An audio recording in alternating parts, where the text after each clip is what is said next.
episódio. Como a gente sempre fala para quem está nos acompanhando, de noite, Boa noite. de tarde, dia, boa tarde, de dia, bom dia. Então, mais uma vez, a todo mundo que está acompanhando o nosso Podplas, o podcast de saúde e bem-estar. Hoje nós estamos no 17º episódio. Que alegria. Muita satisfação. A gente começa, né, numa... Tudo bem o áudio? Tudo tranquilo? Começa assim numa brincadeira de quarentena e vira o esse Podplas sucesso. que tá... Queria falar para os senhores que estão acompanhando, vocês que nos seguem já há um tempo. Nós estamos mais ou menos com 7 mil views já. É um canal que, assim, começou com 15, 20 views. Despretensiosamente. Já está com 7 mil views. Abel, quem está nos acompanhando, o que deve fazer e não pode esquecer de fazer? É muito importante que vocês acessem o YouTube, bota lá na lupinha Podplas, entre no nosso canal e se inscrevam no canal, acione o sininho para serem... Isso, para ser avisado dos programas.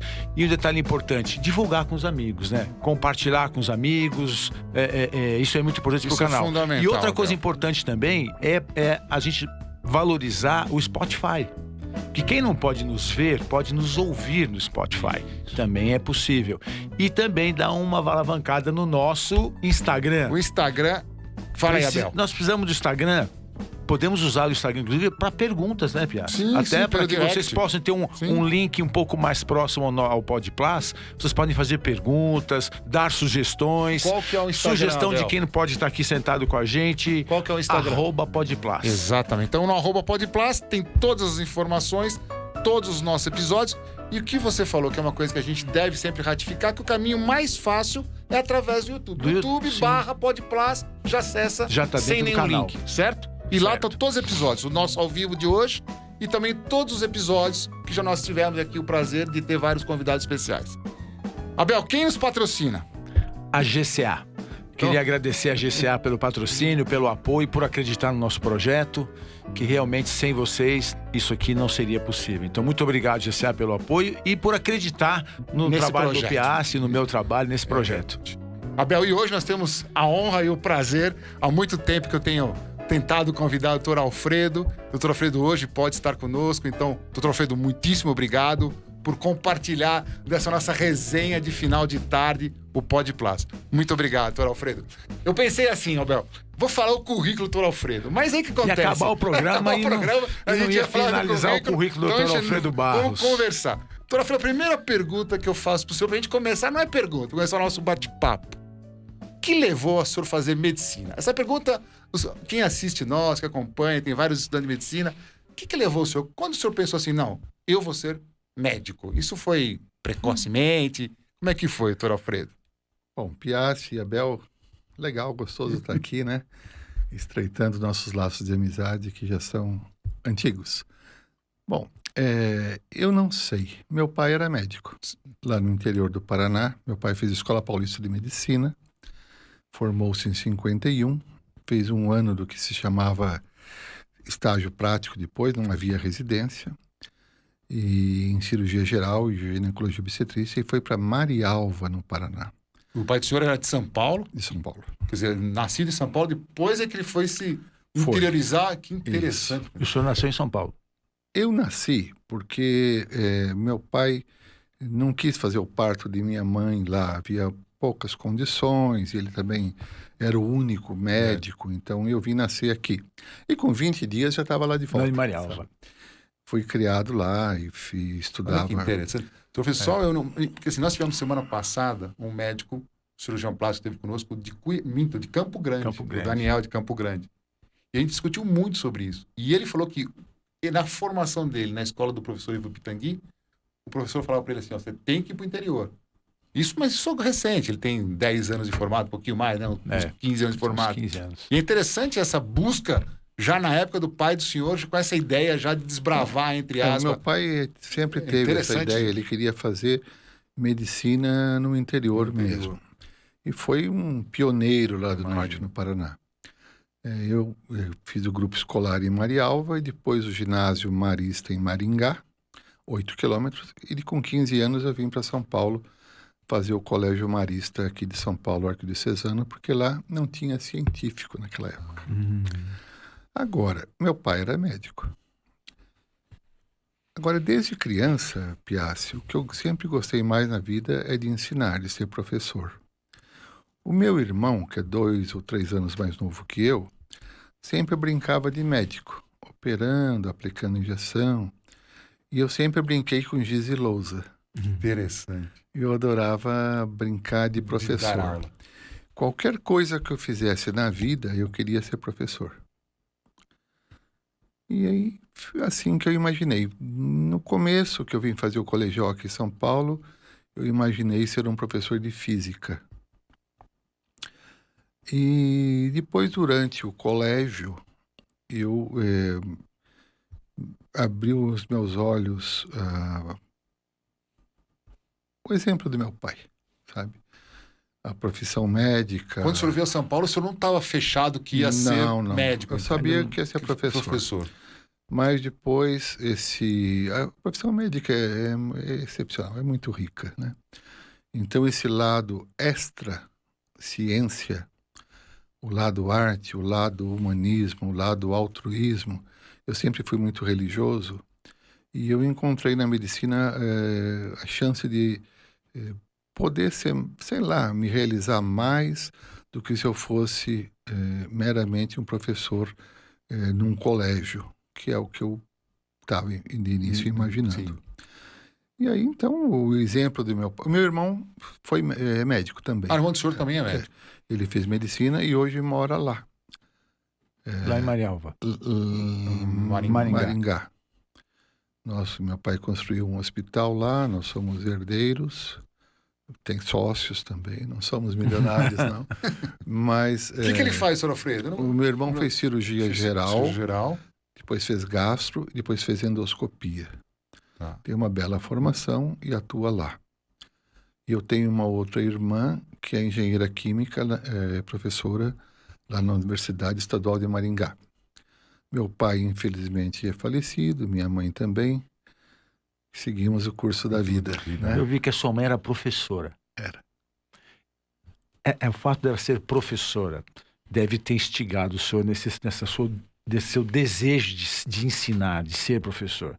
E que o senhor seguiu com tanta É provável, maestria. Abel, é provável, sabe? Que minha mãe era professora. De início, professora primária, depois... Aquele tempo, as pessoas se formavam em normalista. Normalista, né? A escola normal, né, Dr. Alfredo? Ela fez... Era um valor, né? Assim, ser professora na época... Não que hoje não seja, mas professor infantil, né? Fazer o normal, era uma coisa assim... Eu lembro que assim, falava que na cidade era o prefeito, o delegado, o padre e a professora, né? Assim, era a hierarquia social. E você sabe, uma coisa que é interessante, antigamente, quando eu era pequeno, as meninas, você pergunta, o que você quer ser quando crescer? De cada 10, 8 queriam ser professoras. Hoje, se você perguntar, ninguém quer ser professor. Não, vira professora no segundo tempo, sim, né? Como assim? Mas era uma profissão extremamente... Mas a professora que alfabetiza, que inicia, né, o caminhar da criança na escola, hoje em dia cada vez menos, né? Aquela dedicação a isso. Sem professor não tem ninguém. Olha, naquele tempo, as pessoas faziam, por exemplo, essa escola normal, alguns faziam curso, falava escola de comércio, era tipo ser um contador hoje.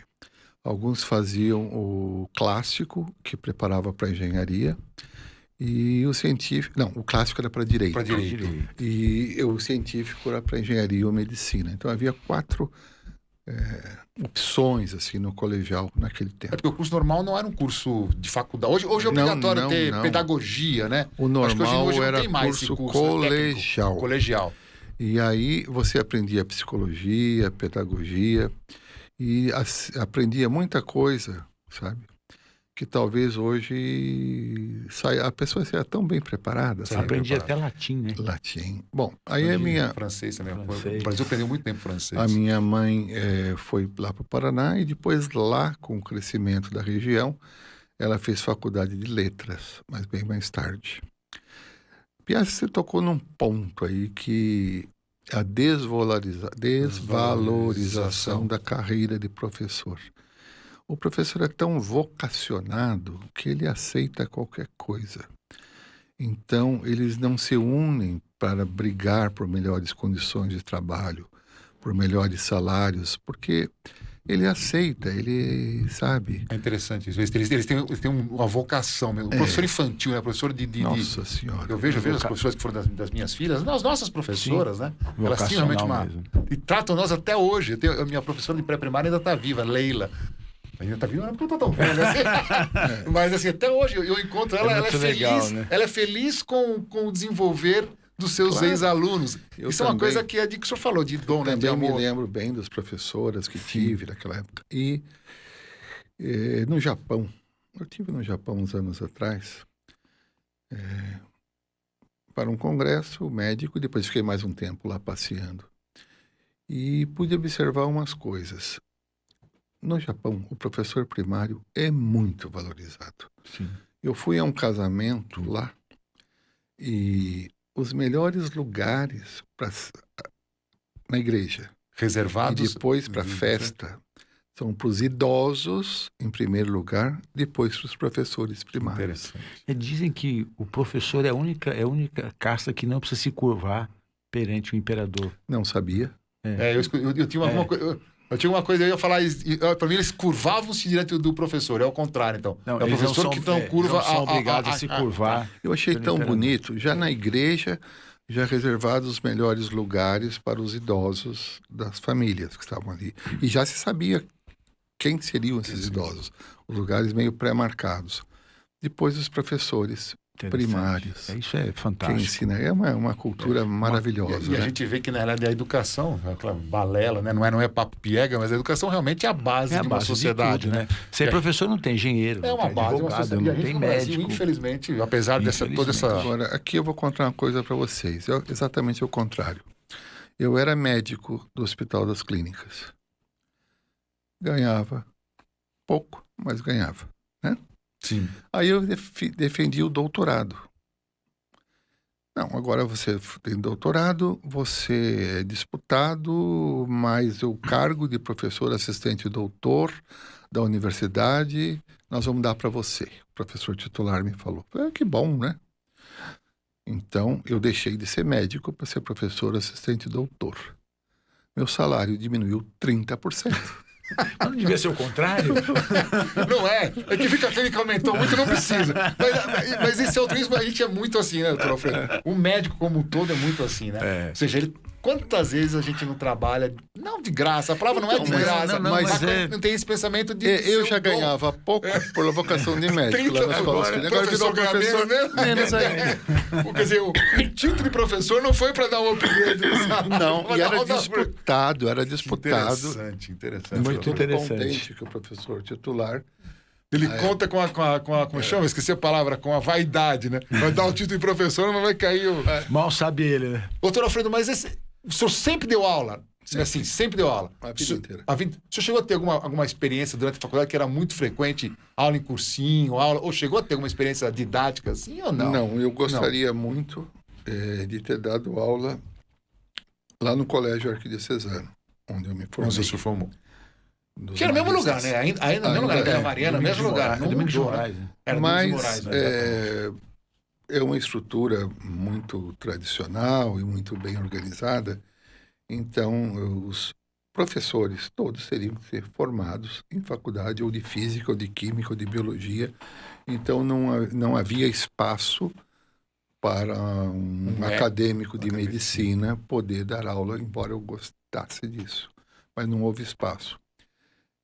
Para o cursinho, dar aula no cursinho, se fosse hoje que a gente vai aprendendo as coisas na vida e perdendo a timidez, sei lá, eu sou desse jeito, eu falo baixo, eu não sou um indivíduo que, sei lá, muito comunicativo, mas eu não sou tímido. Você pode pôr 1.000 pessoas, 2.000 pessoas. É verdade, eu já vi isso, né?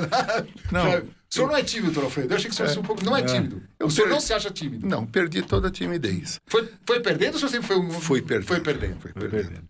E para dar aula no cursinho, principalmente eu que vinha... Eu fiz o 3º colegial pela manhã no Arquidiocesano e à tarde no curso objetivo. Com 17 anos eu entrei na faculdade. E... os mestres do objetivo eram os mestres. Era aula show, né, doutor Feliz? Aula show. Era o Roger. Roger Patti.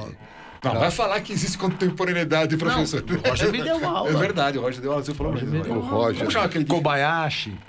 Paulo Kobayashi, grande professor. O Drauzio Varela. O Jobson Arruda. Como chama aquele famoso, eu sei que é um pouquinho mais contemporâneo, mas o Hildebrando de redação. Esse cara era muito famoso. Muito famoso. Eu esqueci o sobrenome dele. Acho que é Martins, mas não é. Hildebrando alguma coisa. Não, era uma casta de professores. Eu ia falar uma palavra mais da época, uma pleiade. Mas geniais. E alguns verdadeiros artistas. No meio de vocês já ouviram falar de Ricardo Barudi. Sim. O Barudi era professor. Sim. Também. De cursinho? Foi professor de cursinho. Não sabia que o professor Ricardo Barudi professor Barudi foi professor de cursinho. Ele escreveu uma apostila de botânica. Ricardo Barudi e Clésio Morandini. Sabe? O Clésio deu aula para mim. O Barudi desenhava. O Barudi desenhava muito bem. E desenhava as plantas, uma apostila. Mas era gente que tinha um talento quase, vamos dizer assim, de ser um ator, sabe? Porque eram professores como eu nunca vi igual. E eu não tinha essa aptidão, eu não tinha esse dom de ser tão comunicativo. O único professor que era sério e era ótimo, que não brincava, era o Drauzio Varela. O Drauzio... E dá aula do que, o doutor Drauzio? Físico-química. E sabe que... com o Drauzio também, não? Objetivo, o Drauzio tive. E tive aula com o Heródoto Barbeiro. Maravilhoso. De história. Uma aula fantástica. Que é radialista. Ele é radialista hoje. Mas ele dá uma aula de história, meu amigo. Aulas inesquecíveis. Não, a aula do Heródoto era uma coisa. Ele me dava aula de história universal. Maravilhoso. Olha que interessante. Eu não tenho... Eu já peguei uma fase já que não tem nem professor nessa... O Heródoto é um cara que não tinha, né? Juntava gente de 2, 3 horas para ver aula dele.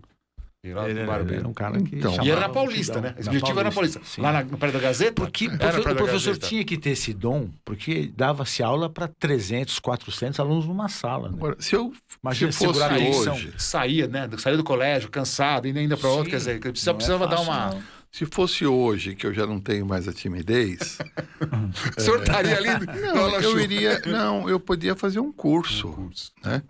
Fazer um curso para me adestrar naquelas técnicas de pedagogia. Mas eu não me via numa classe de 300 pessoas, como eram as classes do Objetivo. Doutor Alfredo, só o senhor falou uma coisa que me chamou assim...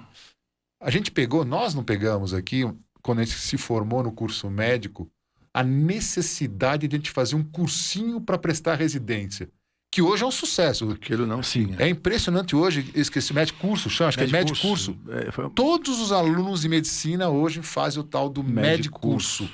O senhor teve algum contato com isso? Isso não existia na época.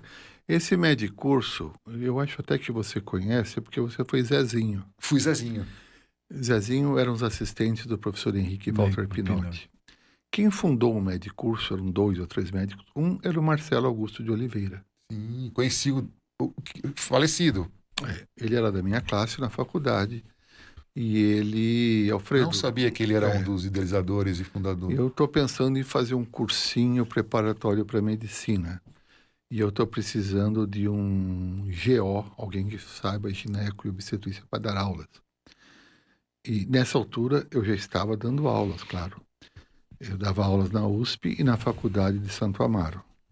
Ficou muitos anos, né, doutor Alfredo, na Santo Amaro? O senhor entra que ano na Santo Amaro? Santo Amaro, eu entrei em 1980, durante o R3, eu já comecei a dar aula lá. Trabalhei 28 anos na Unisa, Santo Amaro, chamava OSEC, depois Unisa. Até um dia que me despediram, posso contar daqui a pouco por quê. E na USP, 35 anos até me aposentar. O senhor está falando do Marcelo, né? Do que fazer um curso pré-residência. Aí eu falei, Marcelo Augusto de Oliveira. Marcelo, eu não tenho tempo hoje para me dedicar a isso. E eu vou indicar alguém. E eu indiquei um rapaz que era assistente nosso lá na Faculdade de Santo Amaro e que era muito bom, chamado Marcelo Calil. E ele foi o primeiro professor de GO do Medicurso. O Medicurso é um mal necessário hoje. Isso, a palavra, é um mal necessário. Né, próprio? Eu sou contra isso, mas é um mal necessário. Enquanto trabalhei na USP, e depois, só para voltar a esse assunto de USP, Primeiro, eu fui monitor, já gostava de ensinar, então de anatomia. Lá no começo da faculdade, no começo da graduação. E na residência, sempre que tinha aula prática que eu podia dar, tudo bem, eu entrava no negócio. E como R3, eu passei a ser plantonista na Faculdade de Santo Amaro, onde eu tinha alunos aprendendo a fazer parto e tal. E logo, como eu gostava disso, eu já passei, além do plantão, a ministrar aulas, ainda que voluntariamente. E na USP, acabando a residência de ginecologia e obstetrícia, eu fui contratado preceptor, chefe dos residentes, e aí dava muita aula prática para o 4º ano e 5º ano. Mas nessa história de carreira e voltado para ensino, eu falei para você que eu passei de médico para professor doutor e diminuí o salário. Só que essas coisas da universidade, eu estava contratado como um professor doutor pela clínica de obstetrícia. E sempre fiz obstetrícia na universidade e à tarde eu fazia mastologia. Eu fundei o serviço de mama do Hospital Ipiranga, que não existia, em 81. A mastologia ainda nessa época não era uma especialidade separada. Não. Não é. Não. Ainda era uma parte da ginecologia. Parte da ginecologia, da qual eu gostava. E fui assistente, porque eu fui procurando, eu fui assistente do Dr. Antônio Franco Montoro, que era um dos maiores mastros da época, e que foi quem me ensinou a operar mesmo. Em 81, quando eu tinha acabado a residência, eu abri o serviço de mama no Hospital Ipiranga. Naquele tempo chamava-se INAMPS. Meu Deus, que sorte! Eu entrei lá, foi o primeiro concurso do INAMPS que teve depois de muitos anos. Eu entrei e lá entraram comigo como patologista a Filomena Carvalho e o Roberto Yoel Ibrahim. Entraram comigo o Jesus, marido da Filomena. O oncologista que trabalhava lá era o Drauzio Varela, que era ex-professor do cursinho. O cirurgião plástico era o Aymar Sperling. Aymar Sperling, que ficou lá até o findar da vida dele. Passou o serviço para o José Otávio. E aí... E o pai de Zé Otávio não estava nessa época? Eu não sei o nome do pai. Zé Otávio, desculpa, você precisa vir aqui conosco. O Zé Otávio, hoje, que é o chefe da cirurgia plástica do Ipiranga, o pai dele era cirurgião plástico há muitos anos em São Paulo. Eu sei que ali era o Aymar, o Valmor Feijó, gente boníssima. Que é meu amigo, e tinha mais... Também, infelizmente, nos deixou, né? Ah, é? O Valmor nos deixou faz uns 2 anos, 3 anos. Nossa Senhora. Uns 3 anos. Deixou antes da quarentena. Porque a quarentena deixou a gente meio perdido, né? Você sabe mas que antes da quarentena, não foi por causa eu do Covid, andei não. procurando o Valmor. Dr. Valmor. E telefonando e ninguém atendia. Se a esposa dele estiver nos acompanhando, esqueci dela, ela sempre falava comigo. Foi uma saudade. Não faz uns 3 anos. Foi antes da pandemia. E o Marcelo tinha muito contato com ele. Moura. Costa Sampaio. Eu estava tentando lembrar o Costa. Porque é Marcelo Sampaio. Marcelo Moura e Costa Sampaio. Né? E o Marcelo que me apresentou o Valmor.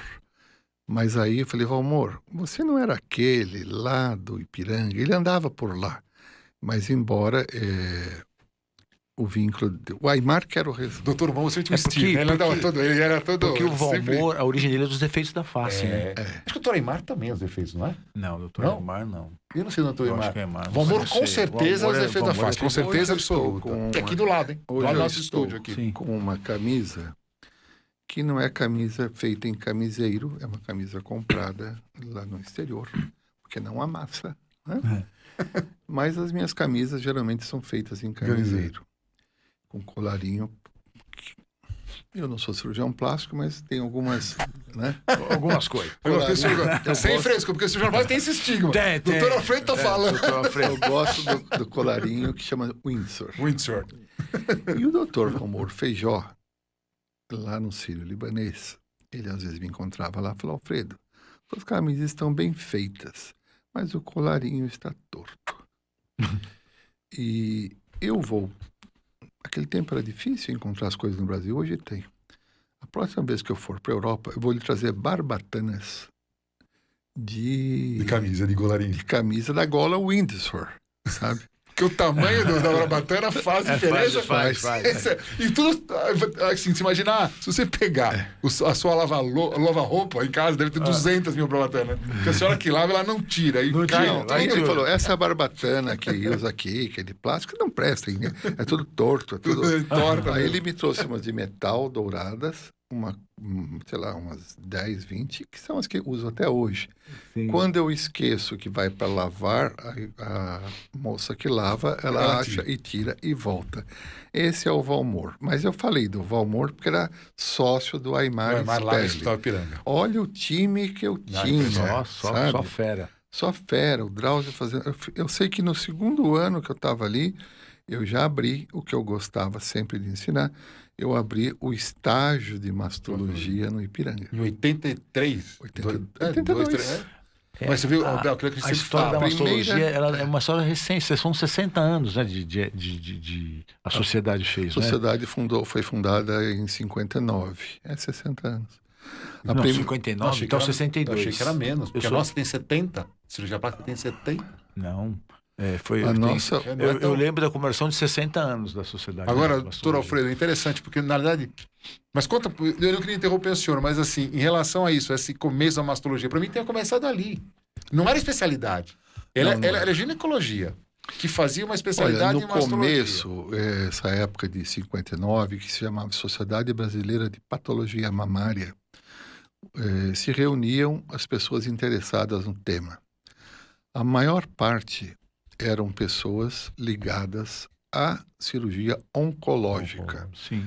Então, Hospital do Câncer de Recife, Hospital Inca no Rio de Janeiro, AC Camargo aqui. São Paulo.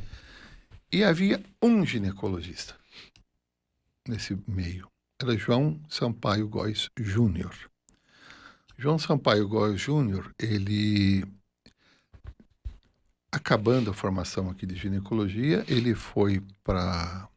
É o pai do Joca. Sim, é o pai do Joca. Eu quero dizer se era o pai ou se era o avô do Joca. Não, é o pai do Joca. É o pai do Joca. Ele foi para os Estados Unidos trabalhar com Hagensen e ficou lá uns 4, 5 anos, ou mais até. O Joca me disse que a infância dele, ele morava com o avô aqui em São Paulo, que era outro indivíduo também importante, que havia sido reitor da USP. Exatamente, por isso que eu achei que esse... Era o avô do Joca. Mas o pai e a mãe estavam nos Estados Unidos quando o Joca era criança. Loucura, né? É loucura essa doação à profissão. E essa dicotomia, né? Essa escolha, família, profissão. É difícil, né, doutor Alfredo? É uma coisa doutor, que... E o Ariê? O Ariê é antes. O Ariê é do AC Camargo, né? É do AC Camargo. Jorge Ariê. Ele era um cirurgião oncológico. O chefe do grupo de mama. E havia necessidade de simetrizar, não era nem simetrizar. Você tirava uma mama de um lado, uma mama grande, do outro lado ficava uma torre de Pisa. Quer dizer, só a redução da outra mama já dava um conforto. E quem quem inventou essa mamoplastia redutora em T, foi o Ariê.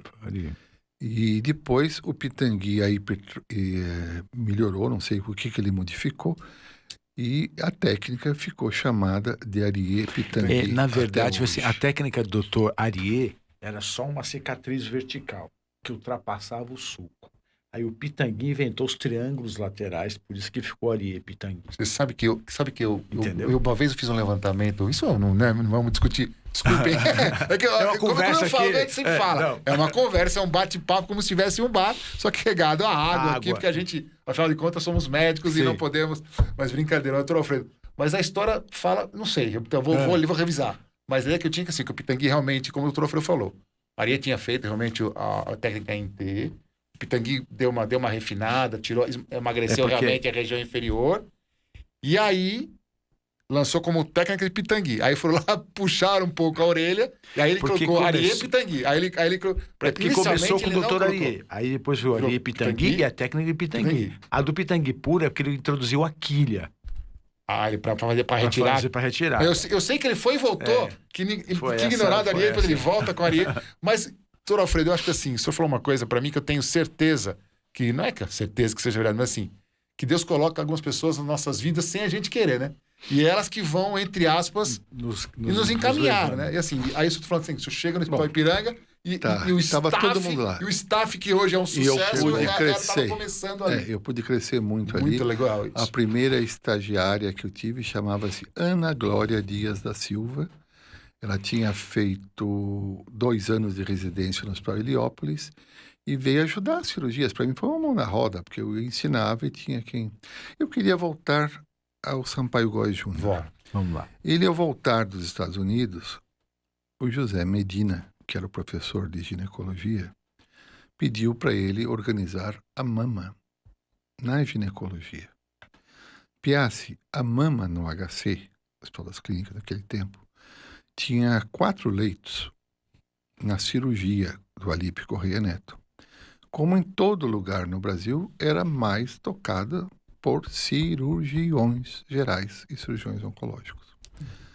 Tomava conta dessa enfermaria Orlando Lodovich. Que foi o primeiro professor titular de cirurgia plástica do Brasil. Primeiro professor titular. Porque o do Espina não foi titular. O titular foi o Dr. Orlando Lodovich.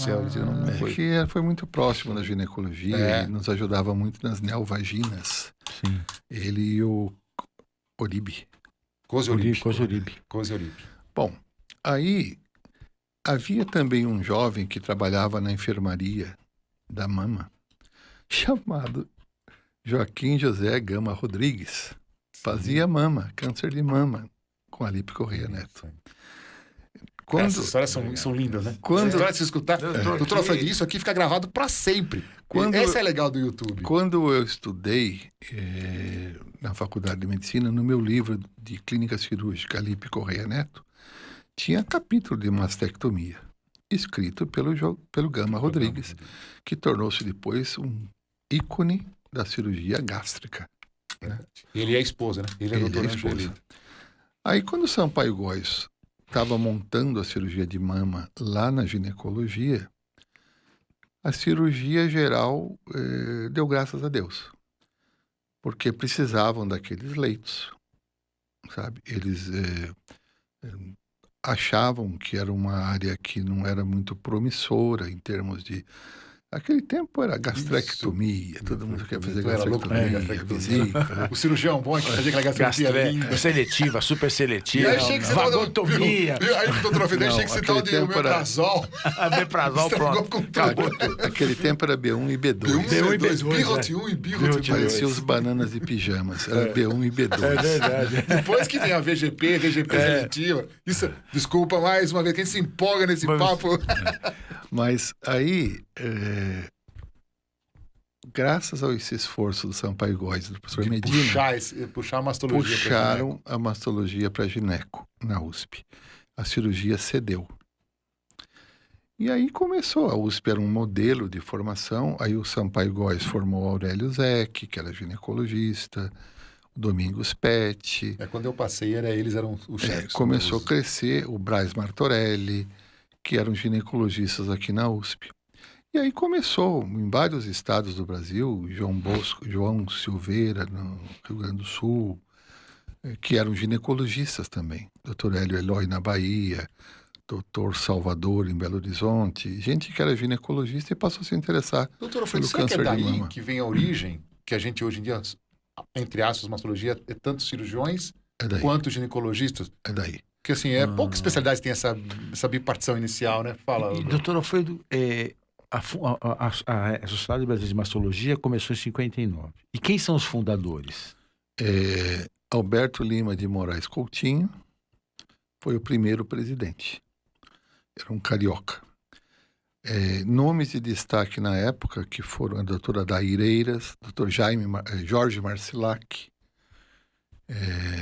Dr. Irã Lucas. Eu não vou saber os 9. E o senhor veio ser presidente eu não sou dessa época. Não. O senhor foi presidente no ano de 2000, mais ou menos.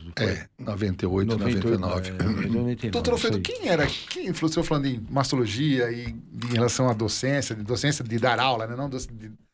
Quem é que, não sei se isso é folclore, tinha um mastologista que falava que ele, na cama dele descia uma coisa de slide, que ele dormia. Foi eu que te contei isso? Doutor Alfredo, eu não sei se foi o senhor que me contou, mas alguém me contou. Isso é verdade? É verdade. Como é que é o negócio? Não, porque ele na cama dele, assim, no quarto, né? No quarto dele, na frente tinha uma tela, e a tela baixava, e ele treinava as aulas dele deitado. Tanto que ele era viciado.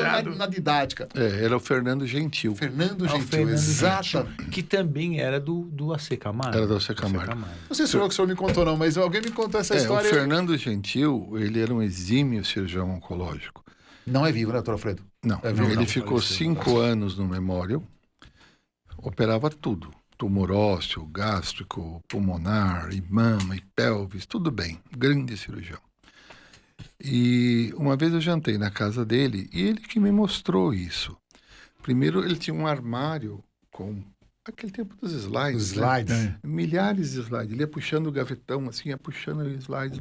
E acendia uma luz, não? Para ver esses slides? Claro. Ah! Claro. Isso aí, sabe quem a primeira vez que fez isso? Eu não sei se foi o primeiro, né? Mas foi o Pitangui. O Pitangui, o primeiro que fez isso, que era um armário, que tinha umas, como se fosse de alumínio, assim, umas corria assim, puxava e acendia a luz. E aí depois o Dr. Jorge Shida fez isso também na clínica dele. E aí eu não sabia que o Fernando Gentil tinha isso também. Na casa do Fernando Gentil, o Pitangui estava também. Eu era bem júnior, mas estava ali no meio. E o Pitangui também estava. Bom, aí o Dr. Gentil tinha um projetor de slide na cama dele. Aqui ele abria um gabinete, um armário, alguma coisa. Aí aquilo se projetava e ele ensaiava deitado as suas aulas. Era uma casa maravilhosa, ao lado de onde foi depois... Era perto do Jockey ali? Não era? Era perto do Jockey. Tinha uma grande discoteca, restaurante ali que fechou.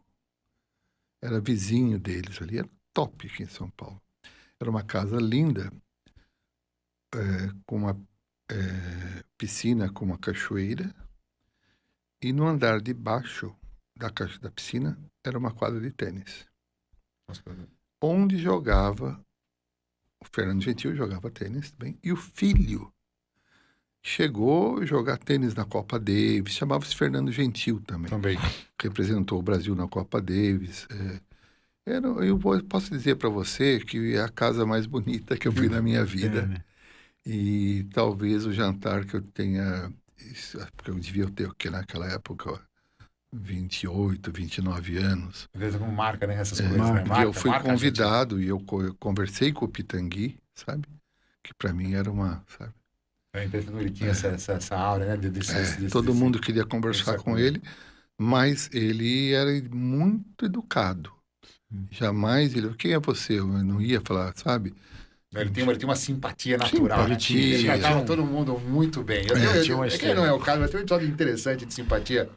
Nessa época também. Eu bem jovem, recém-formado, quando eu fui fazer... A gente disputava quem ia pegá-lo no aeroporto, quem ia levar no quando ele vinha a São Paulo. Então, uma vez no sorteio, aí como ele trata, né, o recém-formado, era muito interessante. E eu, então, fui convidado, isso foi um congresso em São Paulo. Foi o jantar de um congresso na casa do Fernando Gentil. E eu fui convidado, acho que certamente não foram por meus méritos, né, porque eu apresentei um tema livre que eu estava lá. Mas eu acredito que eu tenha sido convidado porque eu estava sempre junto com o Franco Montoro, que era amigo do Fernando Gentil. Acho que quando convidou me convidou também. Eu botei minha gravata e fui. Bora! Vamos lá pro jantar. O filho do Franco Montoro também é mastologista? É o Flávio Montoro. O Flávio eu conheço. Ele acompanha o senhor nas reuniões. Tudo. O Flávio Montoro. E aí foi crescendo a mastologia. Hoje nós temos 80% dos mastologistas vindo de um programa de residência de ginecologia e obstetrícia, 20% vindo da cirurgia. Isso no Brasil. Você vai ter igual ou mais até na Alemanha. Na Alemanha é tudo ginecologista. E na Alemanha toda a oncologia. É impressionante isso. Toda a quimioterapia. Toda a oncoplástica. Quem inventou o nome de oncoplástica? Foram os alemães, né? Foram os Delcheiro. Acho que nem foi para mama, né, Trofredo? Acho que foi para... Não. Foi para mama? Foi para mama? E são ginecologistas que fazem a oncoplastia de mama lá. Fazem muito bem quimioterapia. Hoje, grandes nomes de oncologia de mama são ginecologistas alemães. A doutora Nadia Surbeck, aqueles grupos todos que você vê de estudo Guepartrio 1, 2, 3, é tudo feito por ginecologista. No Brasil também, não chegou uma época assim, não? Que o mastologista fazia caminho aqui. Teve no início da oncologia, também tinha. Mas hoje só 10% de nós fazem, porque a oncologia se especializou demais, né? Sim. Mas não sei por que eu estou falando disto. Porque a evolução. Sim, na Alemanha é ginecologia, na Itália tem ginecologista que faz, mas a maior parte é cirurgião. Na Argentina é meio a meio, Uruguai meio a meio, mas o país que mais tem gineco fazendo mama é a Alemanha, o segundo é o Brasil. Nos Estados Unidos tem uns 20% dos... E a oncoplástica, doutor Alfredo? Ela é mundial também ou é uma tendência mais países menos desenvolvidos em relação à cirurgia plástica? Eu acho que essa é uma longa história. Você vai nos Estados Unidos, a oncoplástica não é muito desenvolvida. Não. Os resultados não são bonitos como aqui. Publicam, mas você vai, por exemplo, no Memorial, tem 4 cirurgiões plásticos. Sim. Grandes cirurgiões plásticos. Sim, com uma experiência mas muito assim, também os melhores são os latinos, né? Sim. Era o Peter Cordeiro, aquela o Hidalgo, esse nome do não sei o que, Hidalgo, o Dissa. Hoje tem o Dissa, tem um turco lá hoje, o egípcio, tem um egípcio, e aquela doutora que inventou o Breast Kill, ela é croata. Eu esqueci o nome da... Como é que fez a classificação? Pusic. Exatamente. Então, eles não qualidade de vida. Eles não têm o dom. Eu não sei se estou falando demais, mas é a minha opinião. Não fica bonito como a gente vê aqui um jovem fazendo. E eles não fazem, por exemplo, você faz uma quadrantectomia. Por regulamento lá, o cirurgião mastologista não pode fazer a reparação parcial da mama. Ele não é pago para isso e não pode. Ele tem que passar por plástico. Só que o plástico não tem o suficiente. Então eles não fazem. Então os plásticos se dedicam mais à reconstrução mamária total, por exemplo. E que fazem de uma maneira bem feita, mas não fica tão bonito igual aqui. O resultado estético, não. Nem é mais um toca-serviço, né? O refinamento do americano não é igual ao nosso. Agora, após uma quadrantectomia... Agora a publicação, hein? Esse é o problema. Aí eles fazem pós-quadrantectomia, o cirurgião de mama faz um pontão na pele, deixa afundado. E as pessoas, as mulheres, não ligam. Elas querem a cura. Não são iguais às latinas, que às vezes querem que a mama fique mais bonita do que era antes. Sim. Vão para a enfermaria 3, 4 no mesmo quarto. Marido não fica junto. No dia seguinte vai todo mundo embora com o dreno para casa. Aqui no Brasil, as pessoas querem ficar 3, 4 dias internadas com o marido no quarto, é acostumado assim. Sim. Ela não quer o marido, porque o marido vai para casa, ele está doente, sabe? Mas o nosso jeito eu acho melhor, porque nós estamos acostumados, esse carinho, esse acolhimento é dos parentes, é do médico. Lá não tem isso. O senhor vê mais vários, né? O senhor repara isso, Abel, também, mas assim, vários conhecidos ou pacientes que moram fora do Brasil por questões de expatriação, por trabalhar, né, pelo emprego, mas quando vai fazer, assim, fazer tratamento médico, ele evita ao máximo ser tratado fora do Brasil, né? Porque ele vê a diferença, né, do tratamento médico. Uma frase outro dia proferida por um amigo meu, mastologista chamado Cícero Urban, de Curitiba, que é um indivíduo muito bacana. Gosto do Cícero. Cícero, eu vou convidar para ele vir aqui. É um pouco longe, mas o Cícero, se você está assistindo, mas se assistir, como diria o Valdir Gentili, quero você aqui. E ele me disse uma frase outro dia que tratar não é o mesmo que cuidar, sabe? Então, o que você vê nos países, principalmente da Europa e Estados Unidos, a Itália já é mais parecido com a gente. Mas tratam, mas não cuidam, não tem acolhimento, não tem a preocupação com o ser humano que sofre, que prensa, que o importante, tá aqui a cartilha, você vai para sua casa, você lê se você quer quadranté, masté, você vai... Quer dizer, eles deixam muito o paciente decidir, e aí ele assina essa decisão. Aqui vem uma conversa longa, demorada, e a mulher e o marido acabam no final assim, doutor, se fosse a sua esposa, o que o senhor faria? É isso mesmo. É verdade. Resumindo, é verdade. Aqui no Brasil, isso, né? Aqui no Brasil. Se fosse...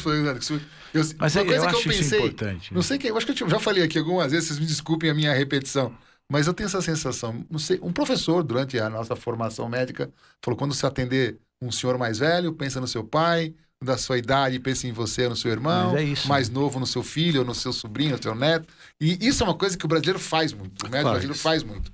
Ele se coloca no lugar do paciente, que é uma coisa isso é a base da empatia, é a base da consulta dialógica, em que você se vê no outro. Aliás, eu sou um curioso em filosofia. Tem um livro chamado Eu, Tu, de Martin Buber, que ele é um filósofo americano, e fala das relações entre os seres humanos, e essa história do Eu, Tu é muito bonita, sabe? E quem me apresentou esse livro foi um outro indivíduo que um dia você pode convidar para cá, que é muito culto, é o Auro Del Giglio. É um oncologista. E ele me apresentou esse livro e eu fiquei fã. Porque você tem que se colocar no lugar do outro para o ato médico, sabe? Acho que em tudo na vida, doutor Alfredo, né? Em tudo, assim, como o senhor agiria se estivesse naquele lugar, naquele momento, daquela pessoa? Porque julgar é muito fácil, né? Você não sabe como é que a pessoa está ali, não só agora na relação médico-paciente, mas em tudo na vida. Sim, mas como seria a sua reação? Eu acho que hoje em dia, não sei se o senhor lida com alunos, você também, mas a gente observa que cada vez mais isso tem se tornado menos. Né? O médico hoje pede muito exame, talvez pela correria, não é verdade? O contato, principalmente quem trabalha muito com convênio, que tem que trazer muita gente. Não, esse é um tema muito interessante. É complicado. Essa é uma posição que quem não gostaria, né? Você vai no médico, às vezes o médico nem olha no seu rosto. Doutor Alfredo, isso, aproveitando esse gancho do Abel, tá raspando a mão. Doutor Alfredo, esse gancho do... O que o senhor acha de um movimento, eu acho que até em relação a isso, a convênio, esse aumento muito da saúde complementar nas nossas vidas, dessa despersonificação do médico, uma tentativa. Não sei se o senhor está percebendo isso, mas tá tipo, a gente não procura mais o doutor Alfredo. Não, um exemplo. Procura o doutor Alexandre. Procura o hospital que ele trabalha, procura... Está tendo um movimento meio de despersonificação. E assim, o senhor que acompanha os alunos... nós discutimos isso aqui outras vezes, a gente está vendo uma mudança muito rápida do jeito médico de ser. Não sei se o senhor está percebendo. Eu percebo isso, não gosto. Acho que infelizmente está assim. Então você escolhe, pega um convênio XYZ, não vou citar o nome. Antigamente era um livrinho com vários nomes. Hoje não, está na internet. E as pessoas escolhem por morar perto. Aquela brincadeira, minha mãe mandou bater aqui, esse mora mais perto, tem um nome, não sei o quê, e vai. No médico, sem saber se vai ser bem atendido, porque está naquele livrinho. Ele não vai... O jeito certo de procurar um médico é esse médico ser recomendado para você por um outro médico ou por alguém que já se tratou com ele. Então, vocês são cirurgiões plásticos, os clientes de vocês que foram bem atendidos, e que ficaram com o nariz bonito, ficaram com a mama bonita.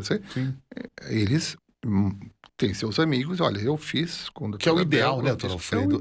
Esses network ser a fonte encaminhadora. O problema é que hoje nós tivemos a invasão do Instagram, das mídias sociais. Né? A gente assim, a gente não tinha isso, né? A nossa geração não tinha isso. E a nossa geração foi invadido isso na sua prática clínica. Hoje, quantos pacientes o senhor recebe que vem do Instagram, que viu o Instagram do senhor, mas não conhece o senhor? Vai lá, deixa eu ver. Doutor João tem 3 mil seguidores, doutor Alberto tem 7 mil. Acho que o doutor Alberto é melhor. Né? Quer dizer, isso não é um perigo, doutor Alberto? Isso é uma situação estranha. Assim como é um perigo escolher médico por ele dar entrevistas na televisão Sim. e por aí afora. Mas essa despersonalização do ato médico passa pelos convênios, então, passa pela grandiosidade de uma cidade como São Paulo, porque numa cidade pequena, um médico que comete um equívoco, que não deu certo, todo mundo fica sabendo. Sim. Então, todo mundo procura aquele médico, porque ele é bom, ele está aqui, eu sei onde ele mora, eu conheço a esposa dele, conheço o filho dele. Aqui não, você não conhece ninguém, não sabe se ele tem acertado ou errado, e escolhe pelo livrinho. E sem contar que no interior, né, imagino que o senhor vai encontrar seus pacientes na igreja, no domingo, o senhor vai encontrar com eles nas festas, no parque, nos encontros sociais. Mais Você tem tá todo mundo de olho, né? Tá todo mundo de olho. Nós comentamos outro dia que o médico interior ele tem uma vigilância mais de muito perto, grande. Né? Aqui em São Paulo, você vai no restaurante, você encontra um ou outro paciente, mas não é sempre. Eu vou dizer uma coisa, duas observações que meu pai me fez quando eu era estudante de medicina. Uma que eu sempre gostei muito de jogar snooker e bilhar. Nunca achei que isso fosse uma coisa feia, sabe? Mas tinha um estigma. Um estigma. Eu jogava na faculdade. Tinha estigma mesmo. E jogava, às vezes, aqui em São Paulo tinha academias de bilhar até muito finas. Tinha. Aqui em Moema tinha uma grande, um snooker grande em Moema, não? Podia tomar um uísque bom, jogar bilhar. E nas férias eu ia jogar lá. Meu pai, não. Quem joga bilhar nesses postos de gasolina e tal, são pessoas mal vistas, são pessoas que bebem, que não têm juízo, que você não frequente isso, porque você não vai conseguir. Se você voltar a viver aqui, você não vai conseguir fazer clínica. E outra coisa, não gostava que andasse sem camisa. Então, sei lá, às vezes saía de carro, jovem, dirigindo o carro sem camisa. Não faça isso.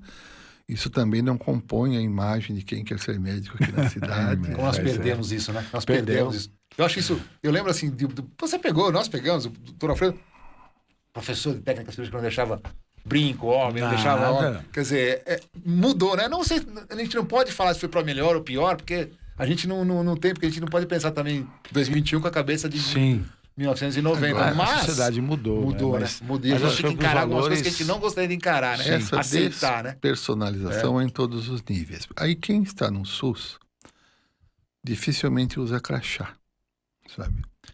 E não se apresenta também. Então as pessoas saem da consulta, eu fui atendido por um japonês, eu fui atendido por um gordo, por um careca, sabe? E não sabe nem o nome. E se tem crachá, ele até vira. Até esconde pra... Porque assim... Não quero ser achado.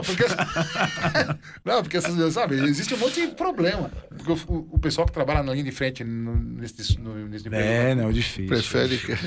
Bom, e em todos os níveis, Piassi. Você pega o Sírio e o Einstein, que são paradigmas de alta qualidade de medicina e tal. Há um movimento entre os diretores desses hospitais para tirarem o prestígio dos médicos em detrimento do prestígio do hospital. Então, grandes nomes do Sírio-Libanês, por exemplo, que eu conheço bem, foram injustiçados, pouco valorizados, em função de pretensa formação do corpo clínico do futuro, de jovens lideranças, e no sentido de que alguém que vem a São Paulo vá procurar o Sírio-Libanês. Independente de quem esteja o atendendo. E não é assim. Não é assim de jeito nenhum. Não é assim. Até hoje, né? Pode ser que daqui 50 anos seja, mas hoje... O Hospital Albert Einstein também é assim. Acho que foi o primeiro que começou com essa pegada, Foi o primeiro. Começou com essa... E, sei lá, não está muito certo isso, porque o Sírio, que eu conheço bem, ele cresceu em função... do Dr. Dair Kutaiti. Foi esse homem que era um cirurgião espetacular, criou a coloproctologia no Brasil e que foi selecionando o corpo clínico a dedo, né? Quase a dedo para capar. Esse não pode, foi a dedo mesmo. Impressionante. Nós tivemos a honra de ter o filho dele aqui conosco também, o doutor Raul teve conosco aqui. E ele contou algumas histórias do Dr. Dair. Quando eu fui, eu já tinha doutorado Eu já tinha N vezes tentado fazer cadastro no Sírio-Libanês e o Dr. Dyer não deixava. Interessante. Tem várias histórias assim que ele pegava no... Era no Aí dedo mesmo. depois eu fui operar uma senhora da colônia e que era importante lá, porque ela doava dinheiro, ela era voluntária lá. Eu quero ir para o Sírio. Eu falei, mas eu não posso, o Dr. Dyer não deixa. Não deixa, doutor Alfredo. Eu vou falar com o Dyer. E foi lá. Aí o Dyer mandou me chamar. Falou, olha, o seu currículo está aqui há muito tempo. Eu sei que é um bom currículo, você está aqui há muito tempo. Meu filho Raul gosta muito de você. Você já é falou, mais ou menos, Raul? Sim, mais novo um pouco, mais contemporâneo. E meu filho Raul gosta muito de você, vive pedindo para eu te aceitar, mas eu não quero uma coisa, eu não queria uma coisa. Eu não quero jovens médicos que venham para cá para fazer clínica aqui dentro. Eu quero que o médico já venha trazer clientes para cá. E estou vendo que chegou a hora, já que o senhor vai operar a dona Norma, até vou dizer o nome dela, a dona Norma. E se a dona Norma quer o senhor aqui, é porque já está na hora de eu te dar um cadastro. Ele era pouco esperto. Interessante, né? É interessante como a gente Mas vê que hoje não é à toa, há né? um movimento no Sírio e no Einstein de desvalorização desses grandes nomes, que, por outro lado, têm sido captados pelo Hospital Vila Nova Star. Sim. Hospital que eu não conheço, eu nunca fui lá, parece que... Bom, não vou falar, Sim. parece que é lindo, mas eu não tive o prazer de conhecer. Também não estou preocupado em um hospital ser lindo, ter mármores ou não sei o quê. Mas eu sei que é um hospital que está baseando a excelência na excelência do corpo clínico. Isso é um movimento em contrário do que está você falando da despersonalização do médico e do ato médico. Sim. Quem sabe eles conseguem chacoalhar um pouco isso, né? No mercado, né? Doutor Alfredo, deixa eu fazer uma pergunta que eu não posso deixar de fazer para o senhor. A gente está vivendo um momento assim de uma epidemia de câncer de mama feminino aí, do câncer de mais ou menos de cada 10 pacientes, é verdade que cada 10 mulheres, 3 vão ter na sua fase adulta o câncer de mama. É mais ou menos por aí, doutor Alfredo? É um pouco menos. Um pouquinho menos. Nós temos no Brasil, de cada 15 mulheres, uma fazendo câncer de mama. No Brasil. Agora, isso depende de muita heterogeneidade. A capital de incidência de câncer de mama do Brasil é Porto Alegre, segundo lugar, Goiânia, onde chega 1 para 8. Por quê? Depende... Isso que era a pergunta que eu ia falar para o senhor. Eu sei que o senhor já vi algumas aulas lindas dele sobre isso. Sobre assim, qual que seria, assim, para quem está nos assistindo, quem está nos acompanhando, qual seria uma profilaxia, para a gente evitar o câncer de mama? Existe? A parte genética hereditária, que está muito em moda hoje, é responsável apenas por 5% dos casos. 5%? É muito. 95% se deve à contribuição ambiental. Isso entra estilo de vida. Isso entra vão anotando aí, nosso bem-estar. Alimentação, hábitos reprodutivos, sabe? Então, por gestação exemplo, obesidade entra. Gestação tardia piora. Gestação tardia piora. Obesidade piora. Sedentarismo. Alimentos pouco naturais, congelados, conservantes químicos, agrotóxicos, pesticidas. Quanto mais urbano o hábito de vida, quanto mais ocidentalizado o hábito de vida, maior risco de câncer de mama. Por isso que você pega Porto Alegre, Goiânia, que tem um nível de vida mais homogêneo e mais, assim, diferenciado. Porque aqui em São Paulo a cidade é muito grande e aqui nós temos desde aquelas mulheres que têm 10 filhos e que estão por aí, às vezes até em condições mais precárias de educação, de vida, de higiene e tal, até essa mulher que tem um padrão de vida americano, que se casa aos 35, que vai ter 1 ou 2 filhos, que não vai amamentar e que usou pílula anticoncepcional a vida inteira, que vai usar a reposição hormonal no climatério, às vezes que fuma, às vezes que bebe além da conta. Mas eu acredito que o principal aí seja a qualidade dos alimentos. Isso que eu ia perguntar para o senhor, de todos, acho que eu acho. Existe algum trabalho na comunidade indígena, por exemplo, que tem uma alimentação mais natural e tal? Existe algum trabalho no sentido de nos dizer se a incidência de câncer de mama é raríssimo. É raro. Os indígenas merecem uma coisa à parte. Como calvície também. Sim. Eles são calvos, não tem estresse. Você vai dizer, por exemplo, no Acre, uma colônia, uma mestiça que mora lá, é uma mescla de índios com nordestinos que formou a população desses estados da região norte. Lá é onde tem menos incidência de câncer de mama. Agora, por quê? Sabe? Então você pensa, porque o primeiro filho elas têm com 14 anos, 15 anos. Comem muito peixe, ômega 3. Atividade física, né? Porque sempre a pé, andando, sempre sobe, quer dizer, fazendo trabalhos domésticos, fazendo trabalhos manuais. E você não vê Índia obesa, sabe? Você vê Índia sempre magra, sabe? Então, não vai tomar reposição hormonal no climatério. Então, tudo isso junta uma série de fatores protetores. Nas reservas indígenas, você pega essas reservas. Mato Grosso tem, por exemplo, uma lá perto de Cuiabá, dos índios Bororos, ou Bororós. Em Campo Grande tem dos Terenas. Você não acha um câncer de mama. E aí... Não é genético. Isso não é proteção genética. Não sei. Não sei. Aí, uns amigos que eu tenho tentaram... Em Campo Grande, uma médica fez uma tese, a doutora Marilana, eu até fui banca da tese dela, com a densidade mamográfica nas indígenas. Comparando por paridade, porque se você falar, olha, quem deu à luz 7 vezes tem menos densidade do que... Não. Aí você compara quem deu à luz 3 vezes aqui e a branca de Campo Grande. Que deu 3 vezes. A indígena tem muito menos densidade.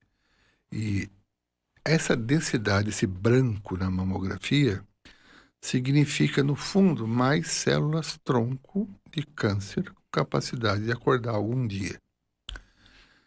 E lá na reserva dos Bororos, então lá em Cuiabá, lá perto de Cuiabá, um amigo meu resolveu mandar sangue para estudar o DNA dessas índias com o Dr. José Russo, que é um grande médico americano na Filadélfia. Na verdade, o José Russo é argentino, mas é professor titular de patologia e biologia molecular no Fox Chase, em Filadélfia. Falou para ele, aqui na reserva não teve nunca nenhum caso de câncer de mama. Devia ter tido. Quando ele começou a mandar sangue para o exterior, ele saiu na televisão. Ameaçaram de prendê-lo, porque ele estava exportando DNA das Índias e não sei o quê. Isso é bem Brasil, né? Isso é bem Brasil. Não faz nada pelos índios. Eu não sei se ele chegou a ser preso, sabe? Que absurdo, né? E uma vez eu passei por um desconforto desses, quando não se fazia assinatura genética aqui no Brasil, Mama Print. Sim. Não tinha um cotype ainda. Tinha uma print. O senhor mandou para os Estados Unidos alguma coisa? Não, era na Holanda. Vinha parecia um necessaire com RNA later, eu pus ali. Meu Deus, lá no aeroporto de Cumbica, barraram, não deixaram, o que é isso, não sei o quê. E logo eu já estava na lista dos perigosos que estavam exportando DNA do Brasil, sabe? Que absurdo. Mas é claro que existe o outro lado da história que tem que se haver uma preocupação com isso. Sim. Mas o que falta é o equilíbrio, no sentido de difundir as informações. Você vai querer saber uma informação desse tipo. Você não consegue. Muito interessante saber. Ninguém fala. Abel, só uma perguntinha. Pergunta. Qual a proporção de câncer de mama em homens? De cada 120 mulheres com câncer de mama, aparece um homem com câncer de mama. Essa informação é importante. A gente já acha que o câncer de homem mama não tem, é basicamente, né? Então, homens, claro que o sinal mais comum é nódulo, doutor Alfredo. É nódulo. Não, dor não. Dor é não, nódulo. só nódulo. Nódulo. Às vezes, saída de líquido sanguinolento pela papila. Mas como o homem não faz mamografia, e nem precisa, né? Acaba aparecendo. No banho, ele passa a mão e sente, sabe? Nódulozinho. E o nódulo unilateral é sempre um pouco preocupante. Quando é bilateral, dá... Ginecomastia, alguma outra coisa. Doutor Alfredo, já estamos aqui 1h10 quase conversando com o senhor. Cadê a cerveja? A cerveja? A gente precisa trazer a cerveja. Cadê a cerveja? Tem lá? Doutor Alfredo, eu queria agradecer ao senhor pela chance que nos deu de o senhor participar aqui do nosso podcast, nosso Podplaza. É uma honra. Satisfação muito grande estar aqui. Muito obrigado e espero que... Olha, eu gostei é bom você chegar num lugar, você não sabe nem o que vai ser. Não, essa é a ideia do podcast. Porque senão fica muito engessado. Eu me senti bem, vocês são simpáticos, inteligentes e eu acho que vocês têm um futuro na comunicação médica muito interessante. Que bom, que bom. Doutor Alfredo, obrigado, viu? Obrigado quem está assistindo. Não esqueça do like, não esqueça de se inscrever. Se inscrever no canal e... Até semana que vem. Até semana que vem, no nosso próximo episódio. Dia 24, vamos falar com 18º episódio. Vamos ganhar a maioridade. Vamos ganhar a maioridade no Podplaza. É isso aí. Tchau, boa noite a todos. Bom final de noite. Boa tarde quem assistiu. E até a próxima. Doutor Alfredo, obrigado, viu? Doutor Alfredo, muito obrigado.